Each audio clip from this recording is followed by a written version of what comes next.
Hey guys, it's that Dividend guy coming at you with another Robinhood portfolio update. Happy Monday. Hopefully everybody's having a GGD, a great green day in the market. You know I always wish the best for my viewers and subscribers. So for today, we're going to go over the overall portfolio value. Of course, the value by the metrics, our buying power, exactly what I bought to make that go down from like $280. Then, of course, how our individual holdings are performing and my watch list and what prices I'd want to buy those at. So jumping right in for today, we're up about $340, a 0.64% return. That 1 week mark, we are up almost $1,300 with about a 2.4% return for the 1 week mark. That 1 month mark, we're up almost $3,400 with a near 7% return. That 3 month mark, we're up almost $3,000 with a 5.81% return. Year to date, keep in mind we're still only in February, but we're up $5,000, about a 10% gain for YTD. Then that 1 year mark, we're up $12,500 with a 30% return. Then all time, we are up $28,321.38, a total of 109.73% all time. Buying power went down to about $50. I did end up buying a share of Google for $180. So I now have 5 shares of Google, and I'm super excited about it. Jumping into the individual stocks, holdings, we have Realty Income sitting at $57.39, 5 shares, about $290 worth of market value. Average cost is $51.75, 0.53% of the portfolio is in Realty Income. Today we're up $1.50, total we're up $28.20 with about a 10.1% return, almost 11% return actually. So doing pretty well here for Realty Income. I would want to buy more just because I want to put this position back up to that 200 share count before I cashed out to pay off all my debt. So this is one of those that I want to slowly build over time, get it back to the position I had, and make back that $54 a month that I'm now missing out on because I sold out. I'm happy I did. My life's a lot easier to breathe without that debt, but I do miss that passive income. Then we've got Altria at $55.10, 320 shares, $17,600 of market value. Average cost is $47.27. Around 33% of the portfolio is in Altria. Today we're up $17.60. Total we're up $2,500 with an astonishing 16.5% return. I think the market just finally realized that Juul's in the past and the company does make a decent amount of money. I don't know why it's up so high. I'm just going to keep waiting until it drops back down to my average cost and buy more when it makes sense. And I'll keep on using that $300 that I get quarterly from Altria to buy, Apple or now Google, maybe Visa, maybe some more, Realty Income, whatever's the deal when it pops into my account is where that money's going to go. You don't always have to reinvest it, especially at times like this when there is a markup on that individual company. That's why I don't turn on dividend reinvestment. Not because I don't believe in it. I do understand that it does give you exponential growth within that single holding, and it makes sense to use that money to build it up. That's the whole point of my investing strategies, to be dividend efficient. But the way I do it, it's a little different. I don't just automatically reinvest it because I don't want to reinvest it at a higher price like what Altria is at and what I know Abbvie is at. I will reuse that money and I'll repurpose it to put it into something like, say, Visa's down, or say Apple is down, or maybe Realty Income is below my average cost. So I'll just put it into, instead of reinvesting it back into, say, Altria, I'll put it into something that's an actual deal within the portfolio that lowers my cost average. And generally, I try to put it into the next month. So if Altria pays me $350, I'm buying Apple. If Abbvie pays me $150, I'm putting it into Visa and adding some extra cash to buy a complete share. And then if Visa's paying me, then I'm going to use that money to buy, say, Realty Income or Coca-Cola. So every single month, my dividend income goes up regardless of how much I get paid dividend-wise. So as of right now, I would not reinvest those dividends into Altria simply because I'm up so much on the stock. Then we've got Coca-Cola sitting at $70.74, 15 shares, $1,061 of market value. Average cost is right around $61 per share. Sorry, I'm drinking a Mountain Dew Kickstart today. About 2% of the portfolio is in Coca-Cola. Today we're down about $9.20. Total, we're up $152 with a near 17% return. Guys, I think this is just a bit rich for the valuation for me. And as you can see, my average cost is around $60, so I'm not paying $10 more for the same same company. So as of right now, Coca-Cola is a bit too pricey for me to put more money into, so I'm going to wait until it goes down back closer to my average cost. Still love Coca-Cola, still going to be one of the top 5 foundational stocks for me, just not at this price. And that's a really important trait to have as an investor, is to understand, even though you love a company, even though, it's one of your personal favorites, that does not mean it's always a buy. It does not mean that you should constantly be adding to it, especially if it's above your average cost, because then your yield goes down. But Coca-Cola did just increase the dividend, so I'm excited about that. Next up, we've got Apple at $247.90. We have 10 shares, $24.79 in market value. Average cost is about $2.20 per share. About 4.6% of the portfolio, nearly 5% now, is in Apple. Today, we're up $20. Total, we're up $290 with a 13% return. Guys, I would still buy Apple at these prices, even though my average cost is a bit lower. This is one of those that I just want to keep buying. I understand it's above my average cost. My yield's going to be lower. My overall return's going to be a little bit lower, but I just want to keep adding. This is one of those that I want to build into 100 or 1,000 share position in the future. So Apple's one of those that I feel like it's just such a high quality company. The growth is there. I know it's slowing, but still they have so much money on their balance sheet to reinvest back into the business, to acquire other companies. They're just in a very good position when it comes to financial strength, and I want to take advantage of that. I understand it would be better to be purchasing it, of course, when iPhone sales go in the shitter, or they, decide that they're not going to show iPhone numbers or sales anymore. When the stock tanks, maybe, some internal issues, there will be points in the future where Apple's a better buy than it is right now, and I understand that.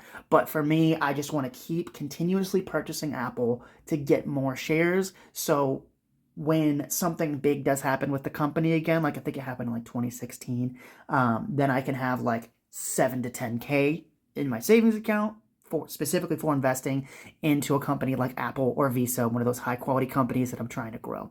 So as of right now, for me, Apple would definitely, I just keep buying it. Then Abbvie at $204.92. We have 95 shares, $19,470 of market value. Average cost is $95.19. I'm not buying it here. About 36% of the portfolio is in Abbvie. Today we're up to 74. Total, we're up $10,429 with a 115% return. Damn, does it look cool when there's parentheses under the number. That's so cool. But I'm not purchasing it here, guys. It pays me like $150, nearly $160 a quarter in dividends. That goes straight to either Google or Visa, and I'm going to just keep on letting it grow.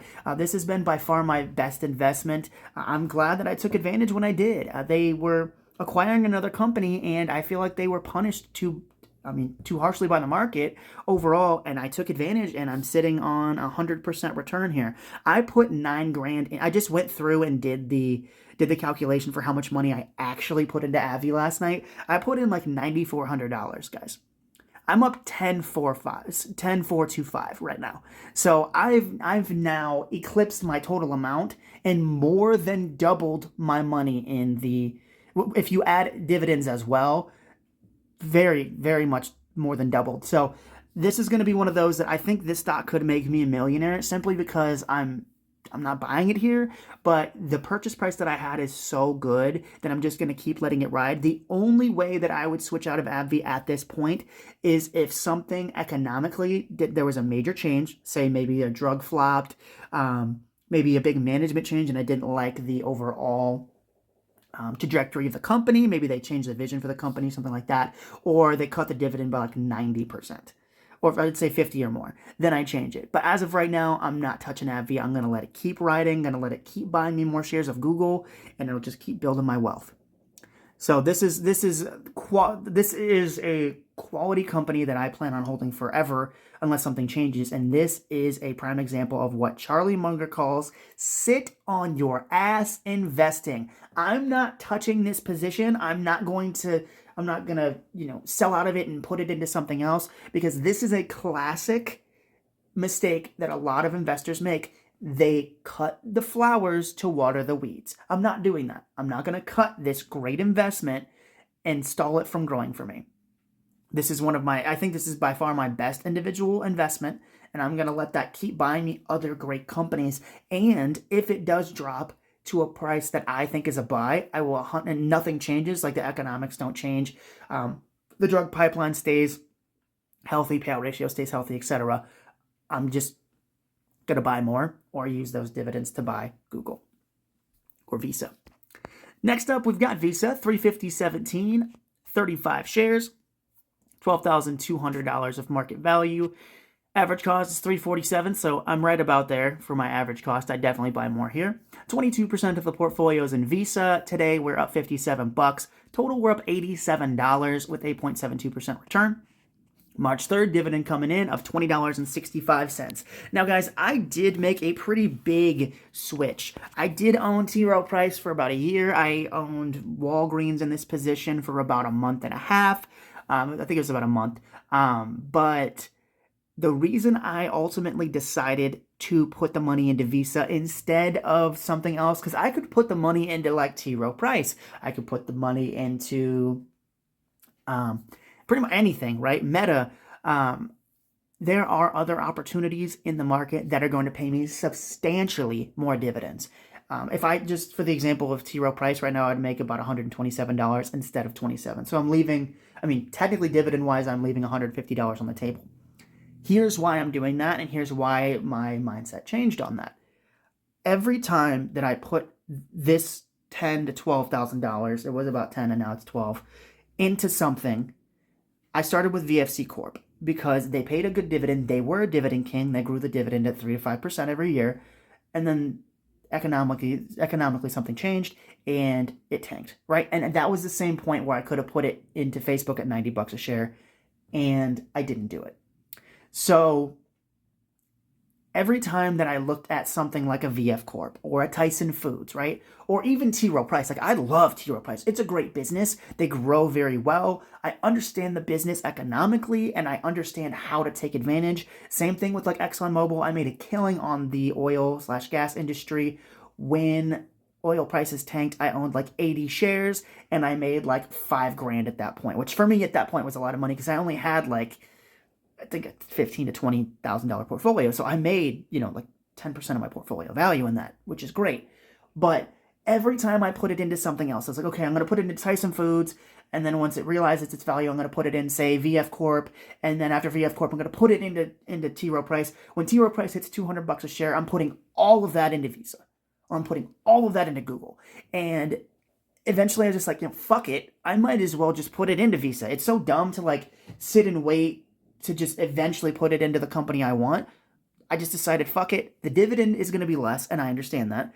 But I can put, now that I'm debt-free, I can put extra money into the position every single month. I could buy $500 worth of Visa and not care, right? So I'd rather build this quality company in this quality position that's a high dividend growth company that has great margins, that I think outpaces T. Rowe, that outpaces Tyson or VF Corp.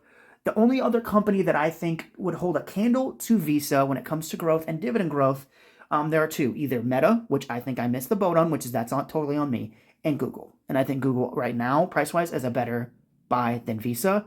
But I wanted this to be the big payer, the big position in 36912 for this quarter. So overall, I'm very happy with the Visa position, and I'm excited for the dividend to grow. Eventually, I want this to be, the second biggest position in the portfolio. And the only reason that I haven't made that change with something like Abbvie into Apple is because Abbvie's doing so well. And it's outpaced the growth of Apple. And I think it's going to outpace Apple for a while for me in the portfolio. Plus, the dividend is better. So if T. Rowe Price, if I was up to like $200 and I had like 150% return, I probably wouldn't have sold out of it because I also don't want to pay taxes on it. But just overall, guys, this is by far the best quality position that I can find, and I want to hold it long term. I like it better than my other options, and so that's why I put more money into it.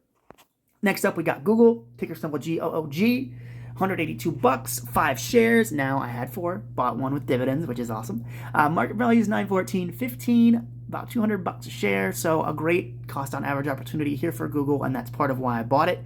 1.7% of the portfolio is in Google. Today we are up $6.30. Total, we're down $75 with a 7.64% return. Guys, this is going to be one that I buy heavy as long as it's below my average cost. Honestly, this is probably going to take precedent over buying a share of Apple every single month. And here's the best part, guys. I bought a share of Google with what dividends I had left over from last month and this month's pay. Like from January to February, dividend-wise, I bought a share of Google just with dividends. I didn't put any extra cash in. Here's the beautiful part. Now I'm at the point now where I have my savings about where I want it. So part of this check is going to go towards savings. And then after that, every month I can buy whatever the fuck I want in the market, which is great. As of right now, my main priority is going to be Google because of the price. And that will change. That will totally change between other positions because Apple might be a better position to buy. Like, maybe Altria, people dislike tobacco and that'll be a better deal. So it won't always be Google, but as of right now, today, it is. I think it's the best quality position that I have in the portfolio at this current price, and I want to take advantage of that. So I'll be buying more Google in the future, trust me. And then, guys, of course, for the watch list, I want to buy Costco around $1,000, and then Berkshire Hathaway, honestly, I just want to bite the bullet and buy it. If Google wasn't such a good option right now, I would probably purchase some Berkshire Hathaway. So, with all that being said, guys, thank you so much for watching. I do apologize for not making a video for like a month. I was actually, I work at a school district, and I cover my AM person when he's gone, and he was gone quite a bit. So I've been working AMs, and honestly, my brain's just been fried. So I'm happy to be back. Make sure you guys check out the shorts. I've been posting like 5 a day. I did take a break this weekend just because I needed a little reprieve from the schedule flipping, so I apologize for not posting shorts or videos for a while. But I'm going to be back on the grind today. My schedule should be about the same, so as long as I'm working, the 2 to 10, 2 to 11 shift, I will be posting more portfolio updates. So, with that being said, guys, I will see you tomorrow with another Robinhood portfolio update. Remember to stay positive, and I'll see you guys in the next upload. Take care, guys.